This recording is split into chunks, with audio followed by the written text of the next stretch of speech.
Let's directly jump into it. To create a validation, we navigate to transaction code GGB0. That's GGB0. Let's say we want to create a new validation relevant for general ledger accounts for marketing expenses. So therefore we navigate to financial accounting, and now we could choose between document header, line item, or complete document. Let's say we want to make sure that marketing expenses are also allocated to specific cost centers. As this is done per line item, we select line item, and then we create a new validation via this button, validation. We give it a name, let's say Z123, just for test, new validation, this is fine. It could be that the first time you want to maintain such a validation, you will be redirected to create a new message class. If so, then create a message class, and afterwards you should be able to create such folders as the one I'm going to create right now. So we click on save. You can see over here a new subfolder has been created in the line item node. Now we click on step. A validation always consists of 3 consecutive steps. First is the prerequisite. Here we determine what kind of conditions must be met for the validation to be activated. Then we have to check. So there we specify what is actually checked by the validation, and then we have the message. So for instance, if the user inserts a wrong value, there could be a warning message informing the user about the wrongly maintained entry, or even an error message. But all of this we will see right now.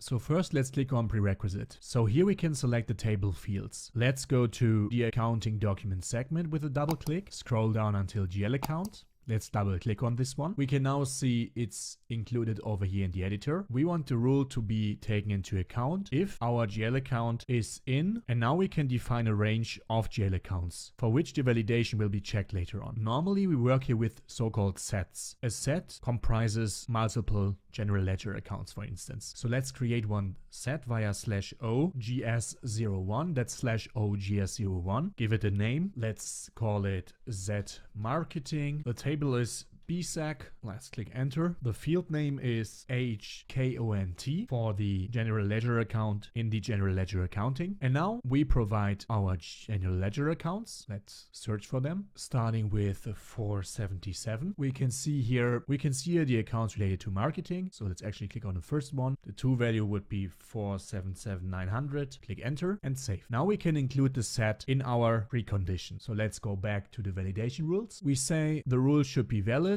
if our general ledger account is in. Let's now click on set directory. Set ID is Z Marketing, the one we just created. And that's basically it. So if our general ledger account that we insert in financial transactions is within our set Z Marketing, then the validation rule should be taken into account by the system. Now let's go to the second step, which is called check. Double click. At the beginning we said if we have a marketing related general ledger account, then we want the cost center to be filled, so unequal to 0. So therefore again, let's go to structure BSAC, scroll down until cost center, BSAC cost L, double click, and this one should be unequal to 0. Therefore we go to constant, just fill it like this, and that's basically it. So by now we said that if our general ledger account is within our marketing set where some GL accounts were listed, then check whether the cost center is not filled.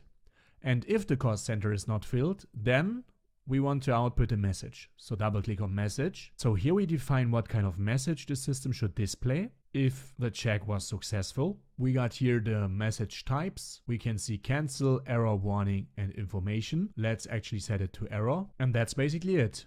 So now we can save. There's one more step left before we can actually test our validation. We need to activate it via /O OB28, that's /O OB28. Click on new entries, provide your details like the company code, because it's activated per company code, the call point, so when the validation should be executed. Here we say line item, because in our case cost centers are maintained per line item. The validation itself, our validation we just created. A description will be added automatically, and the activation level set to 1, active, and that's it. Save. Now let's actually check our validation.